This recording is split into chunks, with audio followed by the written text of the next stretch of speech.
Hello प्यारे बच्चों, मैं आप लोगों को आज संख्या पद्धति,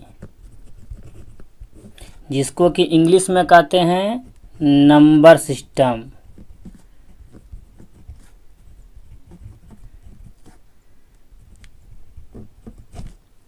मैं आप लोगों को पढ़ाने जा रहा हूँ। संख्या पद्धति जिसको इंग्लिश में कहते हैं नंबर सिस्टम। इसमें से हम लोगों को सबसे पहले जानना है कि संख्या किसे कहते हैं। सबसे पहले हम लोगों को जानना है संख्या किसे कहते हैं, अर्थात नंबर किसे कहते हैं। तो इसके बारे में हम लोग सबसे पहले जानते हैं। तो इसमें मैं आप लोगों को परिभाषा भी बताते जाऊंगा और इसका एग्जाम्पल भी देते जाऊंगा। इसके लिए आप लोगों को वीडियो को रोक के परिभाषा को कॉपी में लिखते जाना है, जिससे कि आपको आगे फिर से दोबारा वीडियो देखना ना पड़े। आपके कॉपी में यदि परिभाषा लिखा हुआ रहता है तो आप कॉपी में फिर से देख लोगे, जिससे आपको याद आ जाएगा कि हमने संख्या के बारे में क्या पढ़ा था। तो संख्या किसे कहते हैं? तो गिनती के अंक को संख्या कहते हैं। गिनती के अंक को संख्या कहते हैं। जैसे एग्जाम्पल में गिनती बनाने के लिए हम कहाँ क्या क्या अंक का प्रयोग करते हैं? तो 1, 1, 2, 3, 4, 5, 6, 7, 8, 9 और 0 का प्रयोग करते हैं। मतलब इन्हीं सारी संख्याओं को मिला करके हम, इन्हीं सारे अंकों को मिला करके हम संख्या का निर्माण करते हैं। इन्हीं सारी अंकों को मिला करके हम संख्या का निर्माण करते हैं। इसीलिए संख्या का परिभाषा हुआ कि गिनती के अंक को संख्या कहते हैं। जैसे अगर हमको 10 बनाना, मतलब 10 बनाना है, तो 1 और 0 को मिला करके हम 10 का निर्माण कर लेंगे, हम 10 बना लेंगे। अगर हमको 15 बनाना है तो 1 और 5 को मिलाएंगे हम, तो हमारा 1 और 5 मिलने से हमारा 15 बन गया। तो इन जब ये अकेले अकेले रहेगा तो इनको अंक कहेंगे। जैसे जैसे हम पढ़ेंगे कि ये कितने अंकों का ये संख्या है, तो 2 अंकों का संख्या, तो इनमें कौन कौन सा अंक है? 1 और 5 है। तो अर्थात इन सभी को हम अकेले, जब ये रहता है 1, 2, 3, 4, 5, 6, 7, 8, 9 और 0, तो इन्हें हम अंक कहते हैं। और इन्हीं से हम लोगों को मिलके ये संख्या बनता है। तो संख्या में संख्या के बारे में हम लोग जान चुके हैं। संख्या के बाद में हम लोग जानेंगे दूसरा नंबर, प्राकृत संख्या। प्राकृत संख्या। प्राकृत संख्या के जानने से पहले हम लोग जान जाते हैं कि 1 से लेकर के 9 तक के अंक को सार्थक अंक कहते हैं। 1 से 9 तक के अंक को सार्थक अंक कहते हैं, जिसे इंग्लिश में सिग्निफिकेंट डिजिट कहते हैं। और 0 को असार्थक अंक, जिसको इंग्लिश में इनसिग्निफिकेंट डिजिट कहते हैं। उसके बाद हम लोग जानेंगे प्राकृत संख्या को। मतलब 1 से लेकर के 9 तक के अंक को सार्थक और 0 को असार्थक अंक कहते हैं। उसके बाद हम लोग जानते हैं प्राकृत संख्या। प्राकृत संख्या को इंग्लिश में कहते हैं natural number, NATURAL, natural number. तो इसका परिभाषा बच्चा कॉपी में लिखते जाएंगे कि गिनती की सभी संख्याओं को प्राकृत संख्या कहते हैं। इसे n से सूचित किया जाता है। जब हम लोगों को इसे सूचित करना होगा तो इसे हम n से डिनोट करेंगे, n से। तो गिनती, अगर हम लोगों को बचपन में हम लोग गिनती सीखे होंगे, तो हम लोगों को गिनती अगर गिनने के लिए बोला जाएगा, काउंट करने के लिए गिनती, तो हम लोग कहाँ से शुरू करेंगे? 1 से।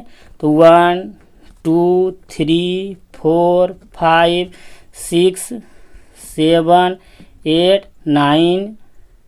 मतलब हम लोगों को जहाँ तक गिनती आएगा वहाँ तक हम लोग लिखेंगे। ऐसे बचपन में हम लोगों को 100 तक ही सिखाया गया था। तो क्या गिनती 100 तक ही होती है? गिनती बहुत ज़्यादा होती है, जितना कि हम लोगों को आगे पता भी नहीं है। तो इसको हम लोग डिनोट करने के लिए सबसे लास्ट में इनफिनाइट लगाते हैं, मतलब अनंत तक। मतलब इसको हिंदी में कहते हैं अनंत और इंग्लिश में कहते हैं इनफिनाइट। मतलब ये गिनती कहाँ तक है ये पता नहीं है। ऐसे हम लोग गिनते हैं इकाई, दहाई, सैकड़ा, 1000, 10,000, तो हम लोग को बहुत ज़्यादा तक आता है। तो उसी जो सबसे लास्ट में होता है वो इनफिनाइट होता है। इनफिनाइट कितना लास्ट तक जाता है ये अभी तक ज्ञात नहीं किया जा सका है। उसके बाद हम लोग पढ़ेंगे 3 नंबर में पढ़ेंगे हम लोग पूर्ण संख्या। पूर्ण संख्या जिसे इंग्लिश में कहते हैं होल नंबर।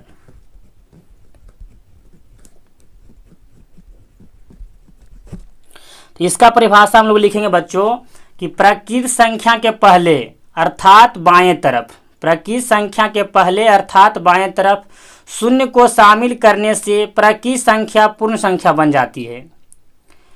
इसका परिभाषा बच्चों फिर से सुनेंगे। प्राकृत संख्या के पहले अर्थात बाएं तरफ शून्य को शामिल करने से प्राकृत संख्या पूर्ण संख्या में बन जाती है और इसे W द्वारा सूचित किया जाता है। इसे W द्वारा सूचित किया जाता है, बड़ी कैपिटल W द्वारा सूचित किया जाता है। तो हमने परिभाषा में क्या पढ़ा कि प्राकृत संख्या के पहले अर्थात बाएं तरफ, प्राकृत संख्या के पहले, तो जो जितना भी प्राकृत संख्या लिखा हुआ था पहले उसको लिख लेते हैं। 1 2 3 4 5 6 7 8 ... इन्फिनिटिव।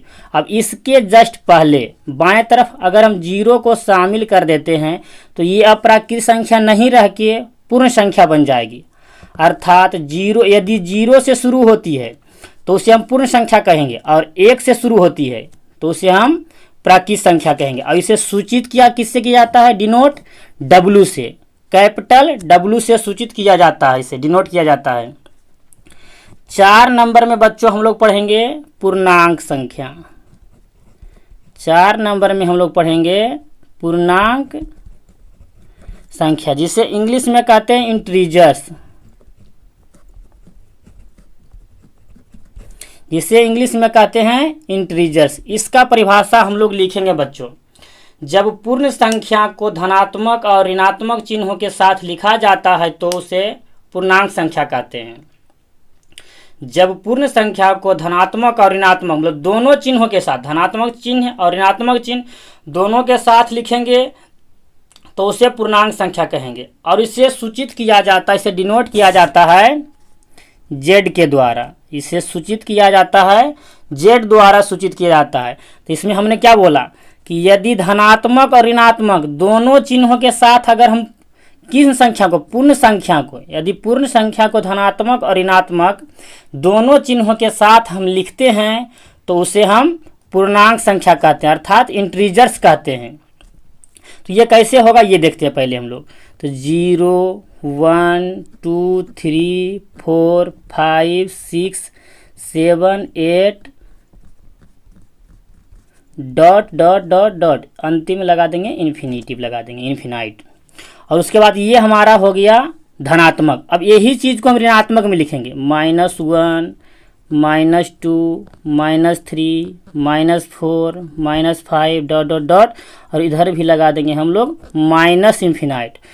इन्फिनाइट प्लस में भी होता है और इन्फिनाइट माइनस में भी होता है। यदि इन दोनों को अगर हम मतलब पूर्ण संख्या को, ये हमारा पूर्ण संख्या था यहाँ से यहाँ तक, तो यदि इसको हम धनात्मक और ऋणात्मक चिन्हों के साथ लिखा जाएगा तो उसे हम पूर्णांक संख्या कहेंगे।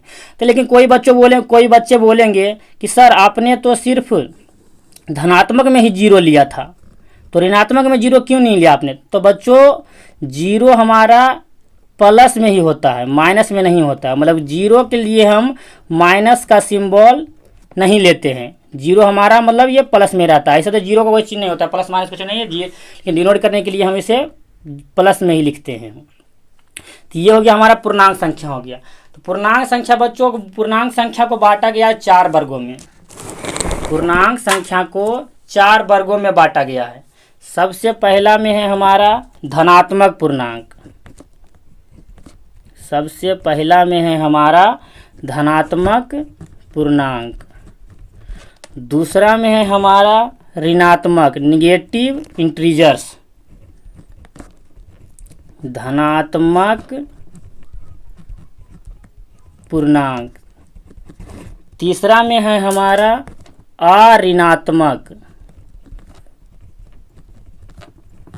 अऋणात्मक पूर्णांक। चौथा में है हमारा अधनात्मक पूर्णांक। अब ये चारों होता है क्या बच्चा, ये जानते हैं हम लोग। तो ये चारों होता है, धनात्मक पूर्णांक हमारा शुरू होता है 1 से, 1 2 3 4 5 6 7 ... इन्फिनिटिव तक जाता है ये हमारा। इसको कहते हैं धनात्मक पूर्णांक। अर्थात ऐसा हमने अभी पढ़ा था, अभी प्राकृत संख्या। मतलब कि हम धनात्मक पूर्णांक हमारा प्राकृत संख्या के इतना ही होता है। इसमें 1 से इन्फिनिटी तक था और धनात्मक पूर्णांक में भी 1 से इन्फिनिटी तक था। ऋणात्मक पूर्णांक में होता है बच्चों कि यही चीज़ हमारा सिर्फ ऋणात्मक में रहता है, मतलब निगेटिव में रहता है। -1, -2, -3, -4 dot dot dot minus infinity तक रहता है। तो ये अगर धनात्मक पूर्णांक हमें बोला जाए तो 1 से लेके इन्फिनिटी तक, ऋणात्मक पूर्णांक बोला जाए तो -1 से लेके -इन्फिनिटी तक बोला जाएगा। अब ये अधनात्मक और ऋणात्मक क्या होता है, तो ये अगर हमको अधनात्मक, मतलब देखिए आ का मतलब हो जाता है, जैसे हम लोग बोलते हैं एक होता है सत्य और एक होता है असत्य, मतलब इसका जस्ट उल्टा हो जाता है। जैसे सत्य है हमारा, जैसे किसी वचन को हमने बोला तो वो सत्य वचन हुआ, अगर उसमें हम आ लगा देते हैं तो मतलब वही वचन हमारा उल्टा हो गया, मतलब झूठ हो गया, मतलब असत्य, मतलब इसका उल्टा हो गया। तो इसमें जैसे हम लोगों को बोला गया कि अऋणात्मक मतलब सिर्फ ऋणात्मक, मतलब ऋणात्मक संख्या हो गया, लेकिन अऋणात्मक मतलब इसमें ऋणात्मक नहीं है। तो ऋणात्मक नहीं रहेगा तो कौन सा रहेगा हमारा धनात्मक, लेकिन धनात्मक हमारा 1 से शुरू हो रहा है, तो 1 से नहीं, हमारा 0 से, मतलब अऋणात्मक हमें बोलेगा तो 0 से 0, 1, 2, 3, 4, 5 डॉट डॉट डॉट इन्फिनिटी। मतलब अऋणात्मक बोलेगा तो इसमें हमारा आ जाएगा 0 से 1, 2, 3, 4, 5 इन्फिनिटी तक के।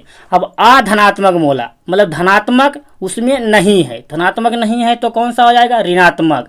तो मतलब कि इसमें भी 0 से ही शुरू होगा, 0, -1, -2, -3, -4 dot dot dot minus infinity हो जाएगा, तो इसको कहेंगे अधनात्मक।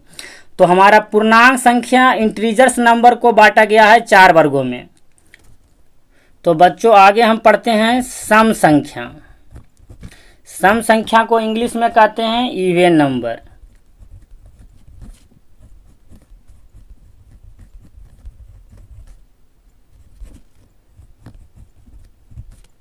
सम संख्या किसे कहते हैं बच्चों, इसका परिभाषा हम लोग लिखेंगे कि वे प्राकृत संख्या जो 2 से पूर्णता विभाज्य हो। 2 से पूर्णता का विभाज्य का मतलब हुआ कि 2 से उसमें पूरा भाग लग जाए, अर्थात उसमें शेषफल 0 बचे, तो उससे हम लोग सम संख्या कहते हैं। तो इसका परिभाषा ऐसे होगा बच्चों कि वे प्राकृत संख्या जो 2 से पूर्णता विभाज्य हो उसे सम संख्या कहते हैं। तो हमने जिक्र किया प्राकृत संख्या का, तो प्राकृत संख्या शुरू कहाँ से होता था, 1, 2, 3, 4, 5, 6, 7, 8, 9, 10 डॉट डॉट डॉट। तो इसमें से जो हमारा 2 से पूर्णता विभाज्य हो जाएगा, 2 से पूर्णता विभाज्य होने वाला हमारा 2 है, 4 है, मतलब 2, 4, 6, 8, 10, 12, 14, 16 डॉट डॉट डॉट इन्फिनिटी तक। मतलब ये कहाँ तक जाएगा इसका भी कोई लिमिट नहीं है, परंतु जो 2 से पूर्णता विभाज्य होगा, मतलब 2 से पूर्णता विभाज्य होगा, उसे ही हम सम संख्या इवन नंबर बोलेंगे। उसके बाद हमारा अगला आता है विषम नंबर। अगला आता है विषम संख्या। विषम संख्या जिसको इंग्लिश में हम लोग बोलते हैं ऑड नंबर।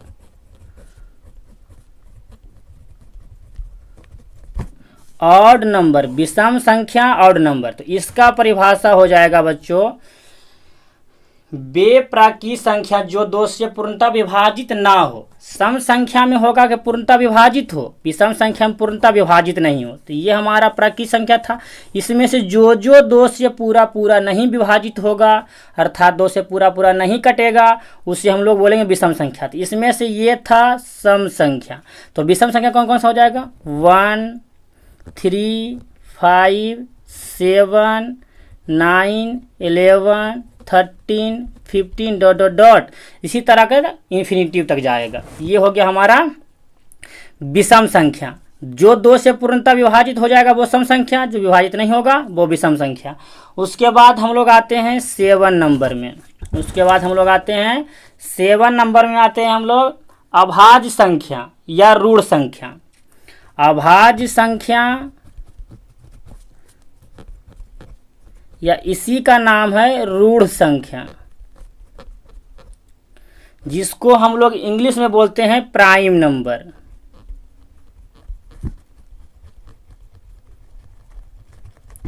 जिसको हम लोग बोलते हैं इंग्लिश में प्राइम नंबर। तो इसका परिभाषा हो जाएगा बच्चों कि एक से बड़ी वे सभी प्राकृतिक संख्या जो एक तथा स्वयं को छोड़कर और किसी संख्या से विभाजित नहीं हो।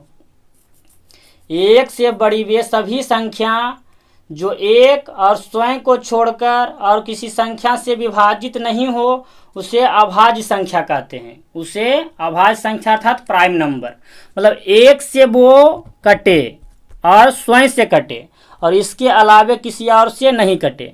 तो इसमें देखो बच्चों, हमने बोला कि एक से बड़ी वे सभी संख्या, मतलब कि हमको इसमें एक शामिल नहीं करना, एक से बड़ी लेना है। अब हमने परिभाषा में ऐसा क्यों बोला, क्योंकि एक हमने परिभाषा में क्या बोला कि एक से बड़ी वे सभी संख्या जो एक और अपने मतलब स्वयं से कटे और किसी से नहीं कटे। तो एक तो हमारा स्वयं से, एक तो एक से कट ही रहा है और स्वयं से कट रहा था, अर्थात एक शामिल हो रहा था इसमें। इसीलिए हमने परिभाषा में बोला कि एक से बड़ी मतलब एक को उसमें शामिल नहीं करना है। तो एक से बड़ी हमारा कौन कौन है, जो एक से कट रहा है और स्वयं से कट रहा है और किसी से भी कट नहीं। कटना का मतलब विभाज्य होना। तो कौन कौन सा ऐसा है, तो देखते हैं। तो टू एक से भी विभाज्य हो रहा है और स्वयं से विभाज्य हो रहा है और किसी से विभाज्य नहीं हो रहा।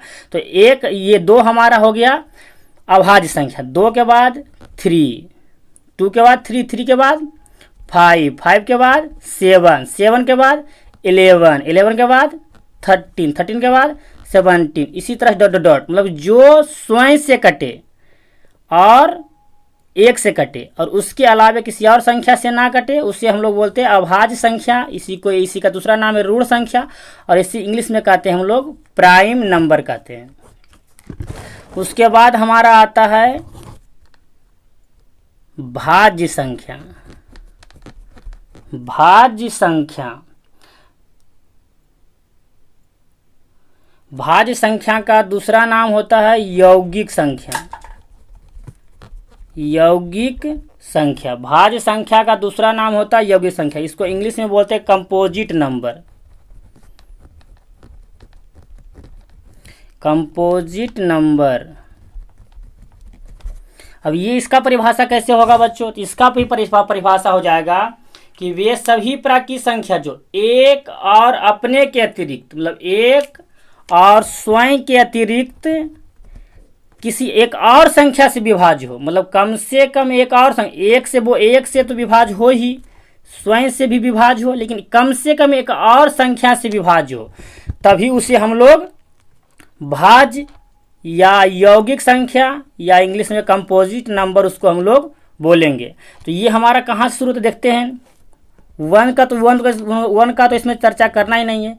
टू तो हमारा अभाज्य में था, थ्री हमारा अभाज्य में था, तो भाज्य में हमारा कहाँ से हो जाएगा, फोर। देखते हैं तो फोर ये किस किस से विभाज्य हो रहा है, वन से और ये अपने आप से और टू से भी विभाज्य हो रहा है, अर्थात ये हमारा इस नियम का पालन कर रहा है।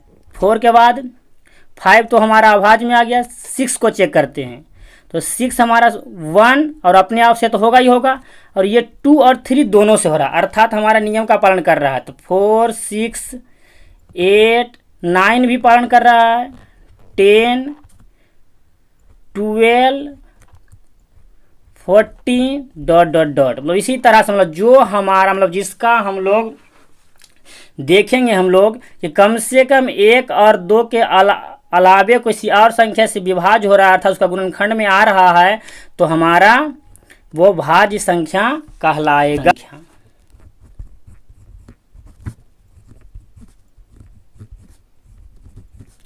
सह अभाज्य संख्या। सहअभाज्य संख्या को इंग्लिश में बोलते हैं को प्राइम नंबर।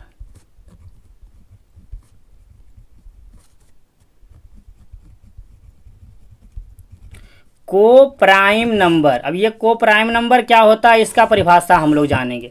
तो को प्राइम नंबर में होता है कि दो या दो से अधिक वे प्राकृतिक संख्या जिसमें एक के अतिरिक्त कोई और संख्या भी गुणनखंड उभयनिष्ठ ना हो, अर्थात उसका एचसीएफ एक हो, उसे सहअभाज्य संख्या कहते हैं। अर्थात दो या दो से अधिक वे प्राकृतिक संख्या जिसमें एक के अतिरिक्त कोई और भी गुणनखंड उभयनिष्ठ नहीं हो, मतलब जिसका एचसीएफ एक हो, मतलब वैसी संख्या जिसका अगर हम अभाज्य गुणनखंड निकाल ले तो उसमें सिर्फ और सिर्फ एक उभयनिष्ठ हो, मतलब उसमें एक कॉमन हो। जैसे में हमारा हो जाएगा 7, और 9, 7, 9। अगर इनका हम अभाज्य गुणनखंड करते हैं तो 7 को हम लोग क्या क्या ले सकते हैं, 1 × 7, और 9 को क्या ले सकते हैं हम, 1 × 3 × 3। तो हमने परिभाषा में क्या बोला कि उसमें सिर्फ 1 ही उभयनिष्ठ हो और उसके बाद कोई उभयनिष्ठ नहीं हो। तो ये हमारा क्या कहला जाएगा, सअभाज्य संख्या कहला जाएगा। ये हमारा सअभाज्य संख्या कहला जाएगा। जैसे कि 9 और 11 का भी इसका उदाहरण हो सकता है, 17, 19 भी इसका उदाहरण हो सकता है, 7, 13 भी इसका उदाहरण। मतलब इन सबों का अगर हम अभाज्य गुणनखंड निकालेंगे अगर हम, तो उसमें हमारा एक ही उभयनिष्ठ होगा, उसके बाद कोई और उभयनिष्ठ नहीं होगा। अगर ऐसा संख्या है तो उससे हम लोग सअभाज्य संख्या को प्राइम नंबर कहते हैं। उसके बाद अगला हमारा जुड़वा अभाज्य संख्या। अगला है हमारा जुड़वा अभाज्य संख्या। अब ये जुड़वा अभाज्य संख्या क्या होता है वो जानते हैं हम लोग। जुड़वा अभाज्य संख्या को इंग्लिश में कहते हैं ट्विन प्राइम नंबर।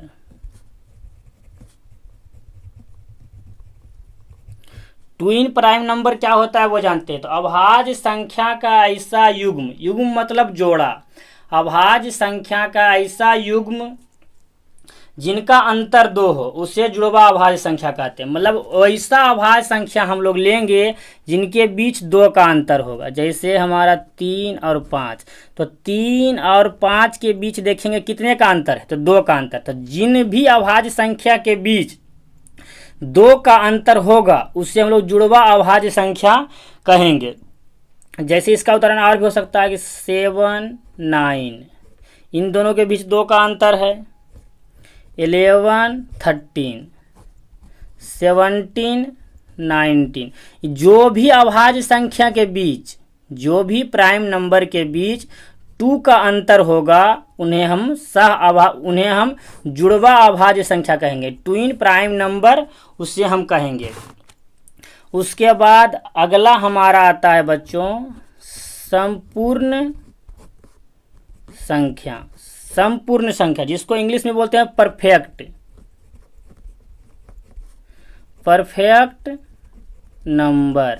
तो परफेक्ट नंबर किसको कहते हैं बच्चा, वो जानेंगे हम लोग कि वैसी संख्या जिनके सभी गुणनखंडों का योग, वैसी संख्या जिनके सभी गुणनखंडों का योग संख्या का दुगना हो उन्हें संपूर्ण संख्या कहते हैं। मतलब कि जो भी हम संख्या लेंगे और उसका अभाज्य गुणनखंड करेंगे हम लोग, उसका गुणनखंड करेंगे, फैक्टर निकालेंगे हम, तो उसका फैक्टर उस संख्या का यदि दुगना हो जाएगा तो उससे हम लोग क्या कहेंगे, हम लोग संपूर्ण संख्या अर्थात परफेक्ट नंबर। जैसे 6, तो 6 हमारा कौन कौन से टेबल में आता है, 1 में आता है, 2 में आता है, 3 में आता है और 6 में आता है। तो इसका हम लोग ने फैक्टर किया, हम लोग गुणनखंड निकाले तो हम लोग को इतना आया। अब इसका अगर हम सम करेंगे अब हम, तो अगर इसका दुगुना आ जाएगा, इसका 2 गुना आ जाएगा तो अर्थात ये संपूर्ण संख्या हो जाएगा। देखते हैं 1 + 2 + 3 + 6, काउंट करके देखते हैं इसको। 2 और 1 3 3 3 6 6 6 12, तो 12 हो गया। तो इसका देखो ये जस्ट दुगुना है, जस्ट इसका 2 गुना है, तो हमारा ये संपूर्ण संख्या हो जाएगा। वैसी संख्या और भी है। तो वैसी संख्या हमारा है एक 28 संख्या में आता है।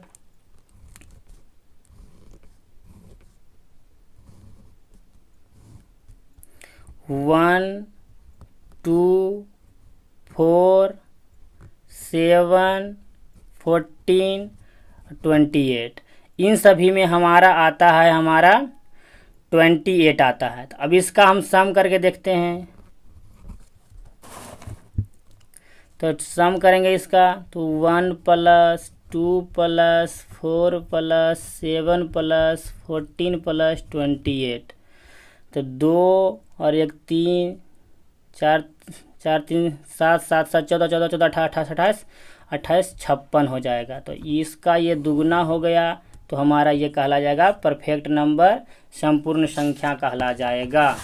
उसके आगे हम लोग पढ़ते हैं परिमेय संख्या।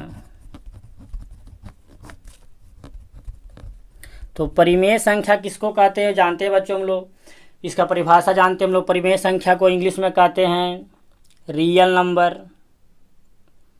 नहीं, परिमेय संख्या को इंग्लिश में कहते हैं रेशनल नंबर।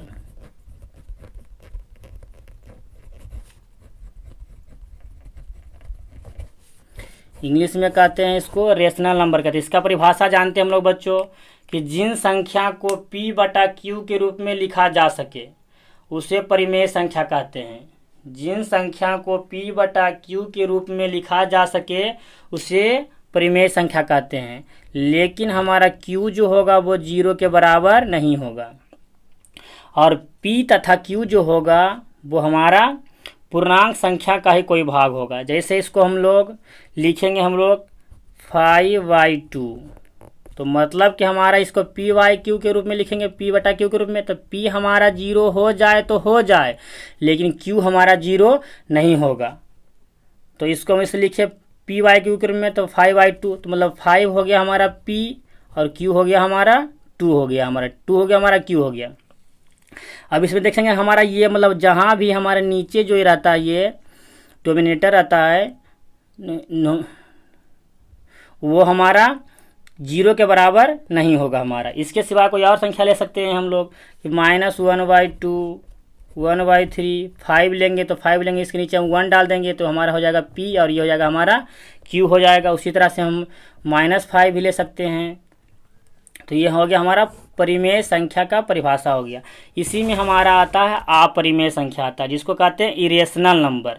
अपरिमेय संख्या इरेशनल नंबर, तो इसका परिभाषा सेम टू सेम है बच्चों कि जिन संख्या को P/Q के रूप में नहीं लिखा जा सके। रेशनल नंबर परिमेय संख्या में है कि लिखा जा सके और अपरिमेय संख्या में है नहीं लिखा जा सके, उससे हम लोग अपरिमेय संख्या कहते हैं। और उसमें भी हमारा Q does not equal to 0 होगा। अपरिमेय संख्या में भी हमारा Q does not equal to 0 होगा। तो ये हमारी कौन सी संख्या होगी, तो ये हमारा हो जाएगा कि √2, √3, √5, √6, √7, मतलब कि जो परफेक्ट स्क्वायर मतलब पूर्ण वर्ग, मतलब जिसका वर्गमूल पूरा नहीं निकल जाता है वो हमारा अपरिमेय संख्या होता है। जैसे अगर हम ले लिए 4, √4 ले लिए तो √4 का तो हमारा 2 निकल जाता है हमारा, तो ये हमारा परिमेय संख्या में चलाएगा। मतलब जिनका नहीं निकलेगा, जैसे √2 का परफेक्ट स्क्वायर नहीं निकलेगा, पूर्ण वर्ग नहीं निकलेगा, √3 का भी नहीं निकलेगा, √5, मतलब इस तरह का जो भी संख्या रहेगा वो हमारा अपरिमेय संख्या में आएगा। इसमें हमारा जैसे 2√2 भी हो सकता है, 2 + √3 भी हो सकता है। तो इन सभी को हम लोग कहते हैं अपरिमेय संख्या कहते हैं। इन सबों के बारे में हम विस्तार से आगे पढ़ेंगे हम लोग। उसके बाद हमारा आता है वास्तविक संख्या। इसके बाद हमारा आता है वास्तविक संख्या आता है। वास्तविक संख्या को सूचित करते हैं R से। वास्तविक संख्या को सूचित करते हैं R से। इसका इंग्लिश होता है रियल नंबर। वास्तविक संख्या का इंग्लिश होता है रियल नंबर। तो ये रियल नंबर क्या होता है ये जानते हैं हम लोग। तो रियल नंबर होता है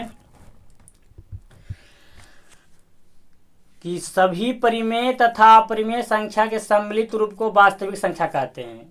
सभी परिमेय तथा अपरिमेय संख्या के सम्मिलित रूप को, मतलब कि परिमेय और अपरिमेय दोनों को अगर हम मिला देंगे तो वो हमारा बन जाएगा वास्तविक संख्या। इसको सूचित करते हैं हम लोग R से। ये हमारा कैसा संख्या रहेगा, तो इसमें वास्तविक भी रहेगा, मतलब कि परिमेय भी रहेगा और अपरिमेय भी रहेगा। मतलब कि √5 जैसे हो गया 2, 5, 7, 2√2, इन सभी संख्या को जब मिला देंगे हम लोग, मतलब ये अकेले ही रहेगा लेकिन मिला देंगे हम लोग, तो हम लोग इसको कहेंगे वास्तविक संख्या रहेंगे। मतलब परिमेय और अपरिमेय दोनों को अगर हम मिला देंगे तो वो हमारा मतलब दोनों के सम्मिलित रूप को हम लोग वास्तविक संख्या हम लोग कहेंगे। उसके बाद आता है काल्पनिक संख्या या अवास्तविक संख्या। काल्पनिक संख्या या अवास्तविक संख्या, तो इसका परिभाषा क्या होगा कि वे संख्या जो वास्तविक नहीं है, मतलब जो संख्या वास्तविक में नहीं होता, जिसकी सिर्फ हम कल्पना कर सकते हैं, उससे हम लोग काल्पनिक संख्या कहते हैं।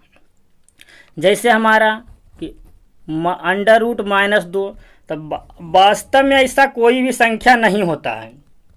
वास्तव में ऐसा कोई संख्या नहीं होता। जैसे √-1, इन सभी संख्या को हम मतलब माइनस के अंदर, रूट के अंदर यदि माइनस रहेगा तो वो हमारा अवास्तविक संख्या में चला आएगा, जिसको हम लोग काल्पनिक संख्या भी कहते हैं। अवास्तविक संख्या, काल्पनिक संख्या मतलब कि जिनका वर्गमूल मतलब माइनस वाला, माइनस में भी हो, जैसे हमारा अगर रहेगा -4, इसका तो वर्गमूल निकल जाएगा, लेकिन हम माइनस है मतलब रियल में ऐसा कोई संख्या नहीं होता है, जिसे इसलिए इसको हम लोग अवास्तविक संख्या या काल्पनिक संख्या कहते हैं। इसको इंग्लिश में कहते हैं इमेजिनरी नंबर। इसको सूचित किया जाता है, इमेजिनरी नंबर को Z से सूचित किया जाता है। आगे हम लोग पढ़ेंगे, इसके बारे में चर्चा करेंगे हम लोग चैप्टर में। अब हम लोग इसको एक बार चित्र से समझ लेंगे हम लोग।